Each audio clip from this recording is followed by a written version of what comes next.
মৰমৰ ছাত্ৰ-ছাত্ৰীসকল, oil India লিমিটেডৰ অন্তৰ্গত অইল দীক্ষা প্ৰকল্পৰ পাঠদান সেৱালৈ তোমালোকক স্বাগতম জনাইছোঁ। আশা কৰোঁ তোমালোক সকলো ভালেই আছা। মই তোমালোকৰ বিজ্ঞান শিক্ষক ঋতুপন গগৈ। আহা তেন্তে আমি আজিৰ পাঠ আৰম্ভ কৰোঁ।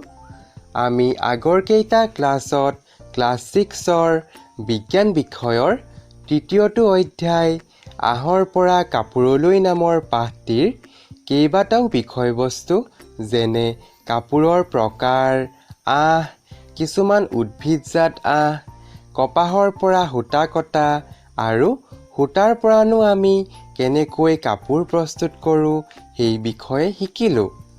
আজি আমি বস্ত্ৰ সামগ্ৰীৰ বুৰঞ্জী অৰ্থাৎ প্ৰাচীন কালত আমি কেনেধৰণৰ কাপোৰ পিন্ধিছিলোঁ সেই বিষয়ে আলোচনা কৰিম। তোমালোক সকলোৱে কথাবিলাক মন দি শুনিবলৈ চেষ্টা কৰিবা।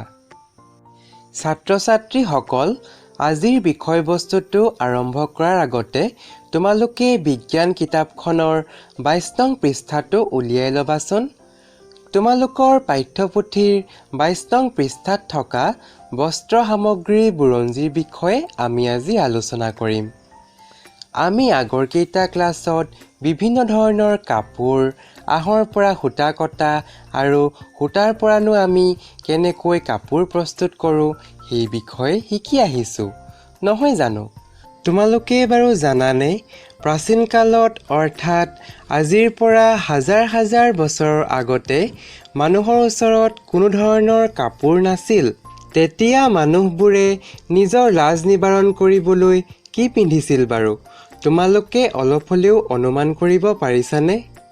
প্ৰাচীন কালত এতিয়াৰ দৰে মানুহৰ ওচৰত চাৰ্ট, পেণ্ট, চাদৰ মেখেলা, শাৰী, ধুতি পাঞ্জাবী, কুৰ্তি আদিবোৰ নাছিল। সেই সময়ত কোনো ধৰণৰ কাপোৰ আৱিষ্কাৰেই হোৱা নাছিল। সেয়েহে প্ৰাচীন কালত মানুহবোৰে গছৰ বাকলি, ডাঙৰ গছৰ পাত, প্ৰাণীৰ ছাল, নোম আদিৰে নিজকে ঢাকি ৰাখি লাজ নিবাৰণ কৰিছিল। প্ৰাচীন কালত মানুহবোৰে বাস কৰিবলৈ আজিৰ দৰে ধুনীয়া ধুনীয়া ঘৰো নাছিল। তেতিয়া মানুহবোৰে হাবিত, গুহাত, ডাঙৰ ডাঙৰ গছৰ ধুন্দত বাস কৰিছিল। বিভিন্ন ধৰণৰ গছৰ ফল আৰু বনৰীয়া জীৱ-জন্তুবোৰ মাৰি সেই জীৱ-জন্তুবোৰৰ মাংস খাই জীৱন নিৰ্বাহ কৰিছিল। লাহে লাহে যেতিয়া মানুহবোৰে খেতি কৰিবলৈ শিকিলে, তেতিয়া স্থায়ীভাৱে ঘৰ বনাই থাকিবলৈ লৈছিল। তাৰ পিছত বিভিন্ন ধৰণৰ লতা, প্ৰাণীৰ নোম আদিবোৰ একলগ কৰি পকাই পকাই দীঘল দীঘল ৰছী প্ৰস্তুত কৰিছিল আৰু সেই ৰছীবোৰ লগ লগাই তেওঁলোকে বয়ন পদ্ধতিৰে কাপোৰ ববলৈ শিকিছিল। এতিয়া বয়ন পদ্ধতিনো কি তোমালোকৰ হয়তো মনত পৰিছে। বয়ন পদ্ধতিৰ বিষয়ে আমি আগৰ ক্লাছত শিকি আহিছোঁ, নহয় জানো?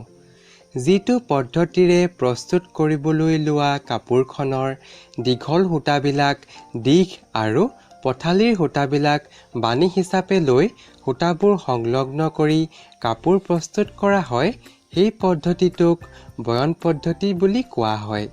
বয়ন পদ্ধতি আৱিষ্কাৰ হোৱাৰ পাছত লাহে লাহে মানুহবিলাকে বয়ন পদ্ধতিৰে কাপোৰ ববলৈ লৈছিল। পুৰণি কালত ভাৰতীয়সকলে গংগা নদীৰ ওচৰৰ অঞ্চলত হোৱা কপাহেৰে তৈয়াৰী পোছাকো পিন্ধিছিল। সেই সময়ত যিহেতু কোনো ধৰণৰ বেজী উদ্ভাৱন হোৱা নাছিল, সেয়ে মানুহবোৰে কাপোৰবোৰ বয়ন পদ্ধতিৰে তৈয়াৰ কৰিছিল যদিও কাপোৰবোৰ উপযুক্তভাৱে চিলাব জনা নাছিল। সেয়েহে মানুহবোৰে সেই সময়ত কাপোৰবোৰ শৰীৰৰ বিভিন্ন অংশত মাত্ৰ মেৰিয়াইহে লৈছিল। চিলাই কৰা বেজী, কাপোৰ তৈয়াৰ কৰা মেচিন আদিবোৰ উদ্ভাৱন হোৱাৰ লগে লগে মানুহবোৰে কাপোৰবোৰ বৈ তৈয়াৰ কৰাৰ পাছত নিজৰ সুবিধামতে বিভিন্ন ধৰণৰ আকৃতিত সাজ-পোছাকবোৰ চিলাই কৰি তৈয়াৰ কৰিবলৈ লৈছিল। এনেদৰেই কাপোৰৰ উদ্ভাৱন হৈছিল আৰু এই উদ্ভাৱনৰ পাছতেই চিলোৱা কাপোৰবোৰৰ মাজত ভিন্নতা আহি পৰিল। অৰ্থাৎ যেনেকৈ আমাৰ দেশত ঠাইভেদে বেলেগ বেলেগ খাদ্য খায়, ঠিক তেনেকৈ ঠাইভেদে আৰু জাতিভেদে মানুহবোৰে বিভিন্ন ধৰণৰ কাপোৰ পিন্ধাও দেখা পোৱা যায়। এনেদৰেই প্ৰাচীন কালত আমাৰ ওচৰত একো কাপোৰ নথকা অৱস্থাৰ পৰা লাহে লাহে আহি আমি বৰ্তমান অৱস্থা পাইছোঁহি। বিজ্ঞান প্ৰযুক্তিৰ জৰিয়তে ভৱিষ্যতে আমাৰ পৃথিৱীখনত কিমান আৰু এনেকুৱা পৰিৱৰ্তন হ'ব আমি কল্পনাই কৰিব নোৱাৰোঁ। গতিকে ছাত্ৰ ছাত্ৰীসকল, আমি আজি বস্ত্ৰ বুৰঞ্জী অৰ্থাৎ প্ৰাচীন কালৰ পৰা বৰ্তমান সময়লৈকে আমি পিন্ধা কাপোৰবোৰৰ উদ্ভাৱনৰ বিষয়ে আজি আমি শিকিলোঁ। লগতে সময়ৰ সৈতে হোৱা কাপোৰৰ পৰিৱৰ্তনৰ বিষয়েও আমি আজি শিকিবলৈ পালোঁ। ছাত্ৰ ছাত্ৰীসকল, আশা কৰোঁ তোমালোকে আজিৰ বিষয়বস্তুটোৰ পৰা বহুতো নজনা কথা জানিব পাৰিলা। তোমালোকে যিহেতু পাঠটি মনোযোগেৰে শুনি আছিলা, গতিকে তোমালোকে মোক এতিয়া কোৱাচোন, প্ৰাচীন কালত যেতিয়া মানুহৰ ওচৰত কোনো ধৰণৰ কাপোৰ নাছিল, তেতিয়া মানুহে কেনেকৈ লাজ নিবাৰণ কৰিছিল বাৰু? বা সেই সময়ত মানুহে কি পিন্ধিছিল?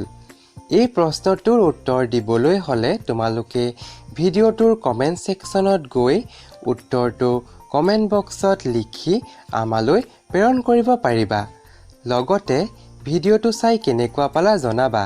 ভিডিঅ'টো লাইক কৰিবা, শ্বেয়াৰ কৰিবা আৰু যদি কিবা বুজি নোপোৱা প্ৰশ্ন থাকে তেন্তে কমেণ্ট ছেকশ্যনত গৈ প্ৰশ্নসমূহ কমেণ্ট কৰি আমাক জনাবলৈ নাপাহৰিবা। আগলৈও আমি এনেদৰে পাঠসমূহৰ বিভিন্ন বিষয়সমূহ তোমালোকৰ লগত আলোচনা কৰি যাম। সেইবাবে আমাৰ ভিডিঅ'সমূহ চাবলৈ তোমালোকে আমাৰ চেনেলটো ছাবস্ক্ৰাইব কৰি ল'বা। নতুন এটা বিষয়বস্তু লৈ তোমালোকৰ মাজলৈ আকৌ অহাৰ প্ৰতিশ্ৰুতিৰে আজিলৈ পাঠটি ইমানতে সামৰিছোঁ। ধন্যবাদ।